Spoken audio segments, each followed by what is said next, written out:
Hey everyone, welcome to Sell by DIY. I'm Jack. I'm also thankful that you have joined in on this video today. Whether you are tuning in from around the world somewhere or maybe right down the street as one of my neighbors, you could have just a little bit of knowledge about the topic we're going to discuss today, or maybe a whole bunch of knowledge, or you could be somewhere in between. Regardless, I'm just thankful that you joined me today. And we're going to get into the topic here in just a moment, what I believe is a very relevant topic. And just some things to remember when you are looking to buy a home, but it's not your forever home. It's not a dream home, and I think that really is relevant to so many people. Most people are in this situation when they're looking to buy a home. They're not equipped. They're not ready to buy that dream or forever home. So what are some things you need to remember? We'll get into that in just a moment. But first, if I can just take a moment and a minute to just shed some light on why I'm doing this. This has become something very important to me really in the last 6 months. It goes back 12 years ago when we bought our first home and we started to catch the bug for renovation, home renovation, and just kind of adding value to the place and the property that you call home.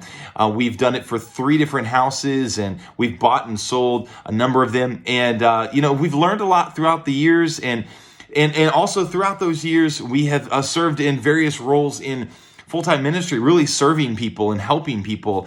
And just recently, we've just felt and sensed that there has been this transition occurring, and that property development and real estate and DIY is really kind of where we need to be focusing and where we should be focusing our attention. There's a lot of purpose there that can be given to help people. And that's really what this is about. We want to help people. We want to help you. We want to help people like you. So if you can do me a favor, if this is helpful to you, to like it, no matter what platform you're watching from, maybe it's social media, Instagram or Facebook or YouTube, maybe you're watching from my blog or from some other platform.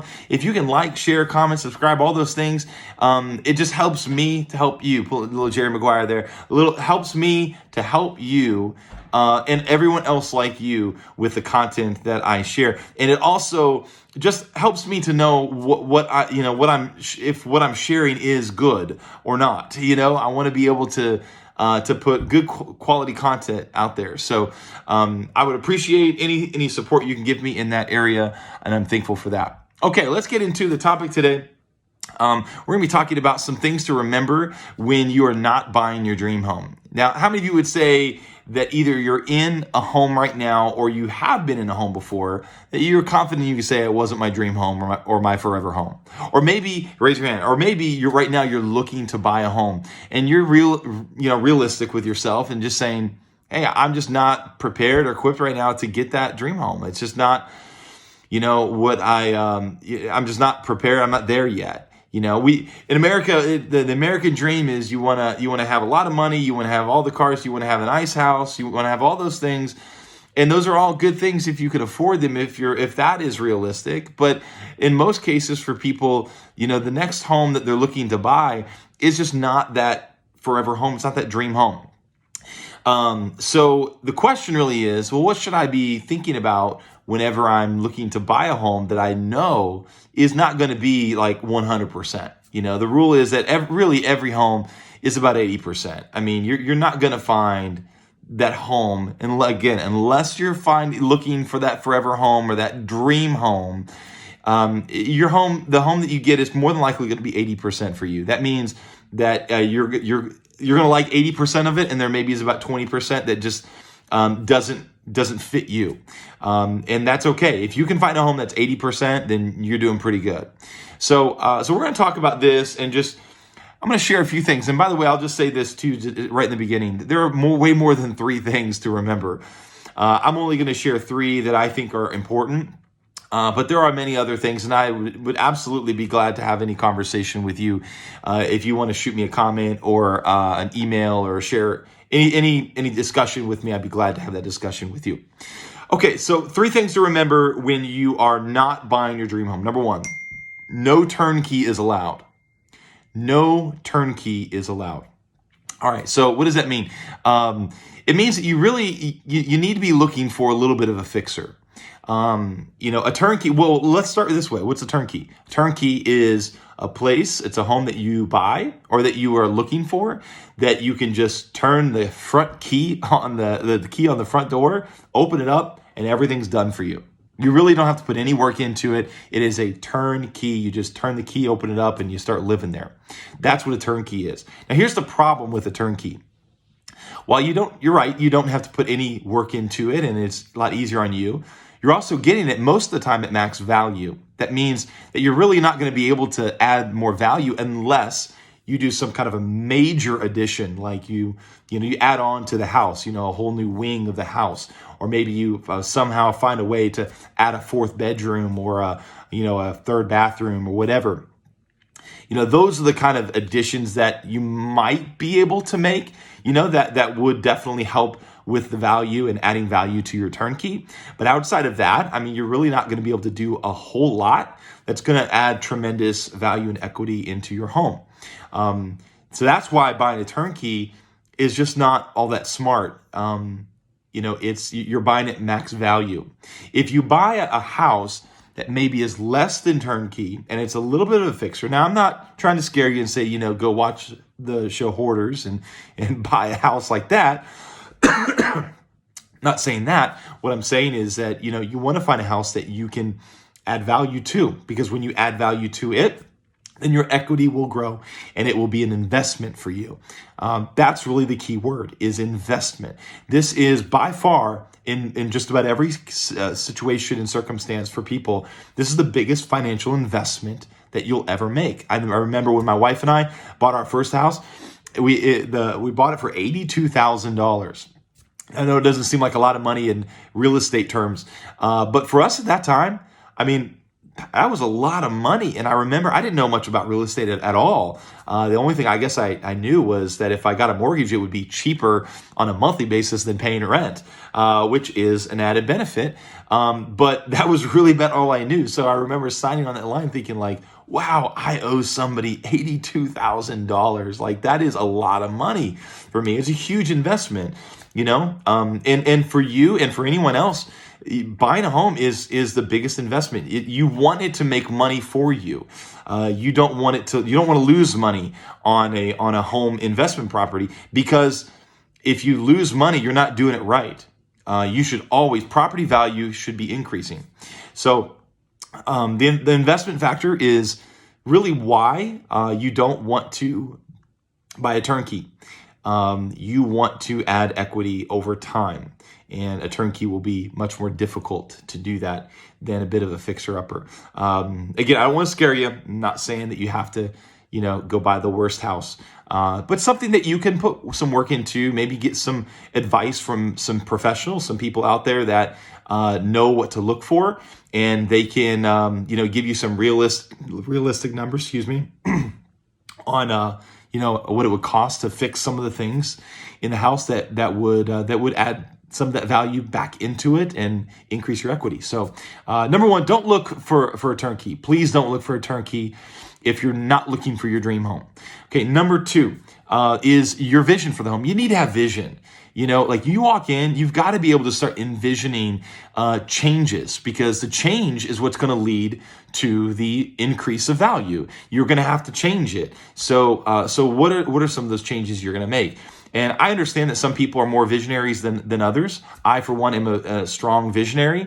I can see beyond the clutter and the flaws. I have the ability to do that. So the house that we currently live in was a big-time fixer-upper, and we came into it. I remember hearing about the house before we walked in, like, hey, well, be careful of this, and watch out for that, and this, and all those different things.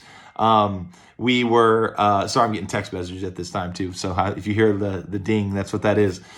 And then I remember walking into the house, and then immediately just like the vision just came to me. Like we just started seeing what we could do and what we could change and what we could adjust that would bring value, that would add value, because we were going to get this house for much lower because of the condition that it was in.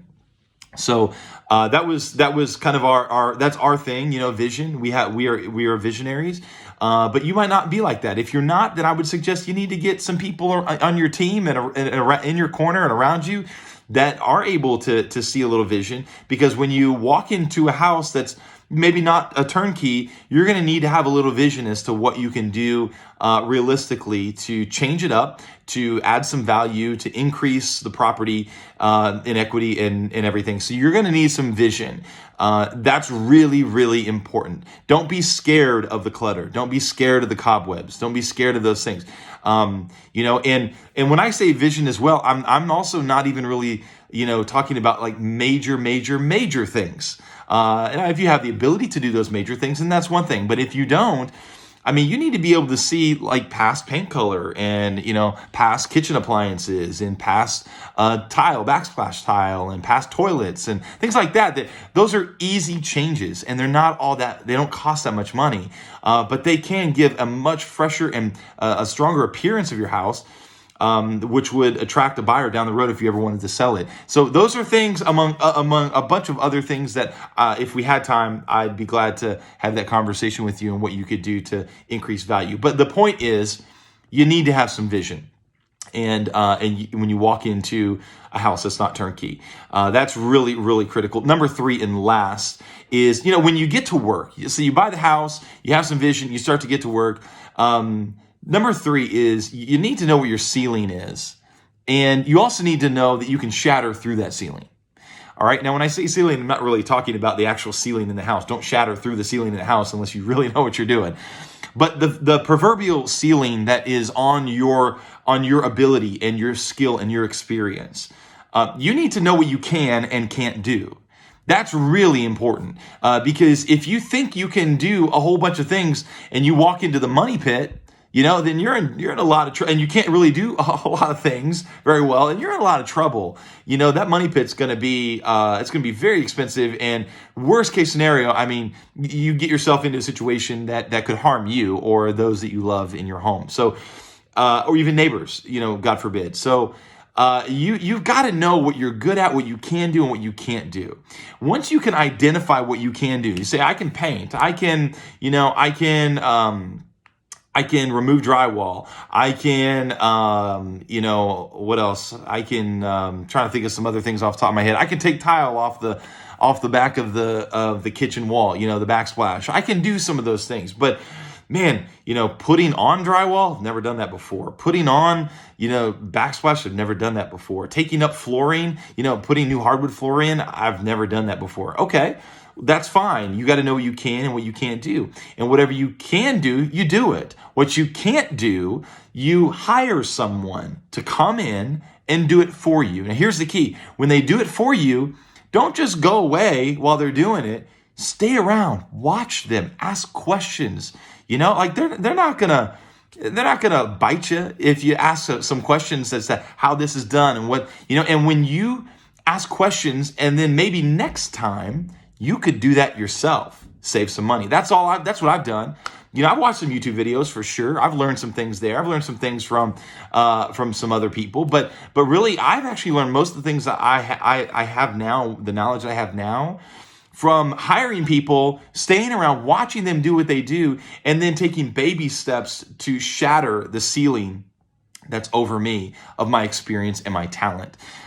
So it's really important. Like, you're going to have to get your hands dirty. So get your hands dirty where you can, know where you can't, and then learn from where you can't, and try to take baby steps here and there. If you ever get in a situation where you are concerned or you're questioning whether you can do something or not, if it has to do with electrical, plumbing, things like that, don't do it. Do not do it. You need to hire a professional to do those things. But watch what they do and ask questions. Maybe you can put on a plug next time. Make sure you turn the power off. Make sure you do the things you need to do. But you can learn, and you can shatter those ceilings, and you can get better. So then hopefully this is an encouragement to you, because you're not looking at the turnkey. You're looking at the home that needs a little bit of love. And if you can do those things, if you can, remember, hey, I'm looking for the fixer. I've got to have some vision. I need to envision what this could become. And then I need to know realistically what I can and can't do. Then those are some beginning steps. I think that's just going to help you put yourself in the best position to make as much money, get as much equity in your home as you can, no matter what tier it's at. No matter what tier it's at. So hopefully that was helpful. I appreciate your time.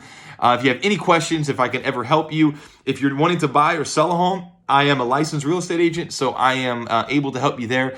Please reach out to me. I'd be glad to help in any way I can. Hopefully I encourage you today if you are looking to buy a home that is not your dream home. Thank you for tuning in today to Sell by DIY. I appreciate everything. Appreciate you guys, and we'll talk to you soon. See you on the next video.